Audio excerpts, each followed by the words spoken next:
Hi guys, it's me again, Lion Eyes Official. Nagbablog para sa inyo ng pawang katotohanan lamang at walang halong kasinungalingan. Ito ay vlog na totoo ang nilalaman. Good morning, good afternoon, good evening sa lahat po ng ating subscribers, viewers, and followers. Sana po ay lagi kayong nasa mabuting kalagayan. Kumusta na po ang ating mga kababayan dyan sa Pilipinas, lalong-lalo na po sa mga nasalantaho ng mga nagdaang bagyo. Sana po ay sa tulong ng ating pong pamahalaan ay makakabangon po ulit kayo. And don't worry po, kasama po kayo sa aking mga dalangin. So ayan, sa mga hindi pa po nakapag-subscribe sa ating channel, mag-subscribe na po. Pakiclick na rin po yung like and the notification button para updated po kayo sa ating mga videong i-upload in the future. So, ang topic po natin ngayon ay tungkol po doon sa nagbigay ng kanyang manifestation sa nangyaring 11th Quadcom hearing sa House of Representatives. Kung hindi ho ako nagkakamali, siya po ay si representative ng Youth Party List, si Madam Cardema po yata yun. Correct me if I'm wrong. Ayan. So, sa mga hindi po nakakaalam, umattend po si Tatay Digong sa 11th Quadcom hearing, no? Panoorin nyo na lang po yung yung kanilang video sa house para masubaybayan nyo po at malaman nyo po kung ano talaga ang nangyayari. So, yan, pakinggan po natin yung nagbigay ng kanyang manifestation. Alright.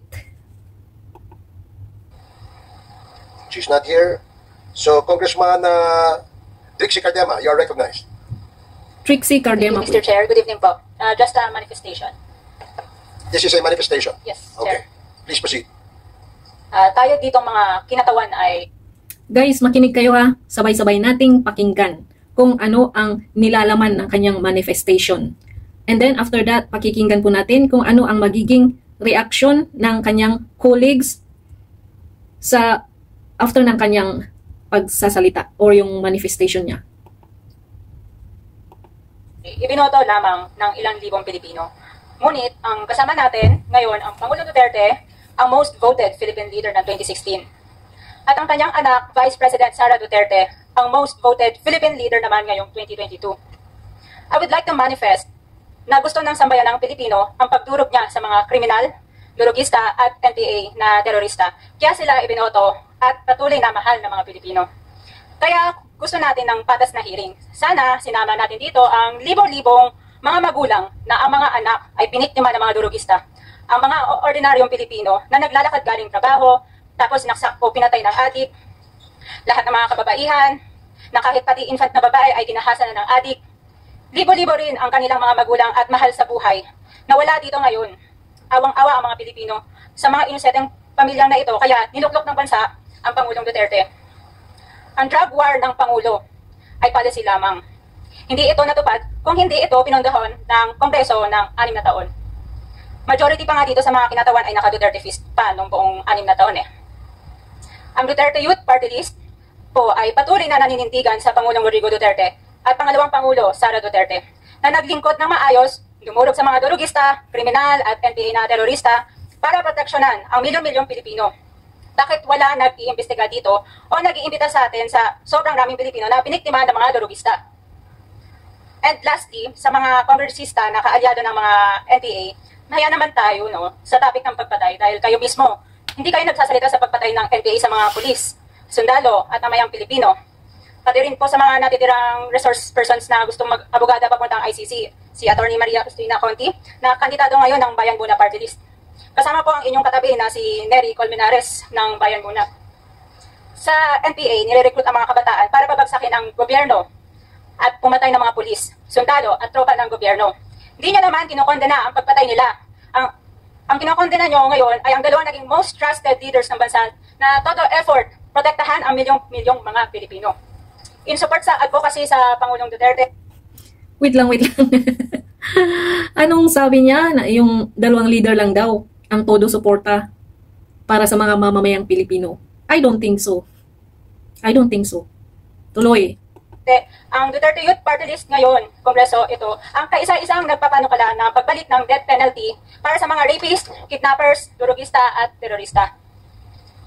In behalf of the Duterte Youth Party List, kami ay nagpapasalamat sa todong suporta ng Pangulong Duterte at VP Sara Duterte sa mga tropa ng gobyerno at sa pagdurog nyo sa mga kriminal, durugista at... Alam nyo guys, one-sided siya, no? It's very obvious, sabi niya Duterte Youth Party List. That means Duterte ang sinusuportahan niya. No, dapat hindi ganoon, dapat straightforward. Huwag kang mag-ano lang sa one-sided, no? Ano ba naman yan? Napaka-obvious naman na isa lang yung pinagtatanggol nyo dyan. Dapat maging ano kayo, maging patas lang ba? Ganun. NPA na terorista. Yan lang po. Maraming salamat po, Mr. Chair. Thank you, Congresswoman. Salamat, ma'am. Mr. Chair. Bawal po pumalakpak dito. Kung gusto niyo pumalakpak, doon kayo sa labas. Maaari ba? Ay, mabuti naman. Yan kasi, pumapalakpak. Hindi naman yan show. Hearing yan. Seryosong usapin yan, pumapalakpak kayo. Asan ang respeto nyo? Yan tuloy, napagsabihan kayo. Kung gusto nyong pumalakpak, doon kayo sa labas. Yan kasi. Mr. Chair. Wala akong bastusan dito, ha? Sige, Congressman Akop, you're recommend. Thank you, Mr. Chair. I beg to disagree with my colleague. Kasi, Same here, Kong Akop. I beg to disagree too. tapos siya. Ako, I have given up my life for this country. The former president is only 2 years older than I am. But I have been fighting for this country. I was a member of the Philippine Constabulary and became a policeman after Republic Act 6975 was enacted. This statement of my colleague betrays her ignorance. Yes. Kung gusto po niya na magpa-imbestiga, mag-file siya ng resolution. Correct. Refer to the appropriate committee to be fair with her. Exactly. She is a congressman. She knows the rules. However, your statement or your statements betray your ignorance of our rules here Tama. in this House of Congress. So I beg to disagree, Mr. Chair, na sila lang ang nakikipaglaban at marunong nakikipaglaban sa kalaban. As I've said before, I have given the most back. Guys, natatandaan nyo ba yung sinabi ni former president dati? Na kahit gawin na lang daw ng China na probinsya ang Pilipinas? Nasaan ang pagmamahal sa bayan dyan? Di ba? Kung gusto mong ipagtanggol ang mamamayang Pilipino, ang Pilipinas, no to China, di ba? Doon mo may papakita ang pagmamahal mo sa bayan mo. Hindi yung everything you give China, you okay? Di ba? Ay naku, inis. Part or most years of my life fighting the enemy of this country. Thank you, Mr. Chair. Thank you, Congressman Akop. Yes, let me emphasize na wala pong may monopolya ng pagmamahal sa bayan dito. Tama. Pare-parehas po tayo rito. And following the suggestion of Congressman Akop, kung meron kayong gustong paimbita, mag-attend kayo ng hearing. Yes. Hindi ma-attend kayo kapag dito lang ang dating Pangulo, ang ating... Tama. Ngayon lang nag-attend ang youth party list na yan na representative. Ngayong nandyan yung dating Pangulo sa Quadcom hearing. Nako. Vice Presidente, umattend kayo. This committee hearing, this Quadcom, makes announcements of all its hearings. And from here on, we want to see you in our hearing, and please submit to the committee secretary all the persons you want to be invited. Wala hong ano yan, wala hong ano yan. Kung sino yung gusto nyo imbitahan, pwede po yan. Gusto ko lamang pong liwanagin na wala hong may monopolya sa pagmamahal sa bayan dito. Hindi kayo, hindi kami. Pare-parehas tayo nagmamahal sa bayan, pare-parehas tayo nagseservisyo eh. Yes. Diba? Huwag nyo sabihin mas magaling kayo. Yes. Kami, hindi naman namin sasabihin magaling kami. Pero kung pagmamahal sa bayan, pare-parehas tayo. Huwag niyong sosolohin yan. Dahil magagalit si Congressman Dan Fernandez. Anyway, Chairman. Sir Chair. Congressman Abante and then Congressman Senior Deputy Speaker Gonzales. Congressman Abante. Katulad din po ni Congressman Romy Akop, gusto ko rin sabihin ang ilan sa aking talambuhay. 1986, Mr. Chair, muntik nang bumagsak ang Pilipinas sa NPA. Merong 37,000 na armed NPA sa bansa. Merong 5 million na mass support ang NPA. That was 1986. Kinausap ko ang dating Chief of Staff, si FBR, upang ang aming grupo. Kilala niyo po ba si FBR? Si former President Fidel Valdez Ramos. Ay makipag-ugnay sa CRS upang labanan namin ang NPA saan man sila naroroon. bilang isang religious leader, wala po kaming dalang armas. In fact, kami po ay nag-create ng grupo na ang tawag confrontational evangelism.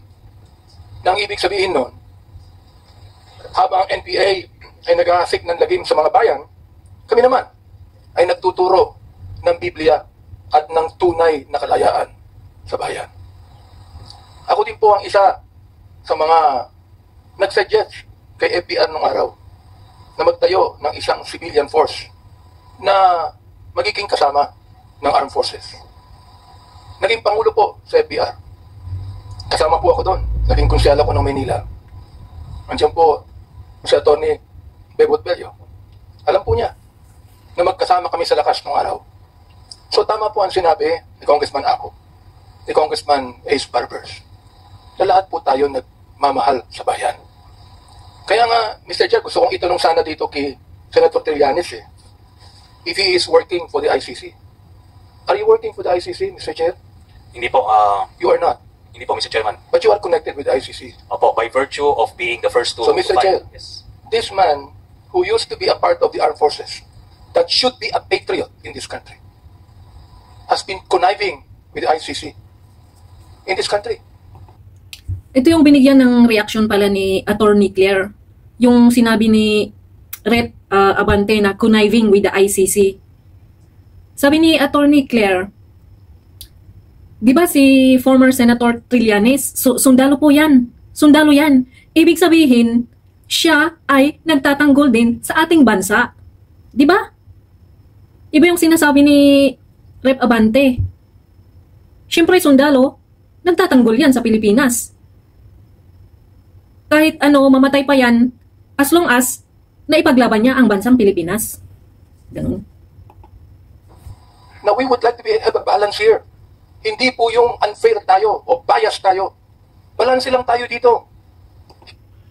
Kaya nga dapat balanse, pero bakit yung isang colleague nyo dyan, napaka one-sided? Di ba? Napaka obvious, one-sided talaga. Hindi natin dito inaakusahan ang sinumang personalidad. Issues. Kaya nga sinasabi ko sa ating former president, hindi ko maintindihan kung bakit kinakailangan pumatay tayo ng 30,000 people sa war on drugs.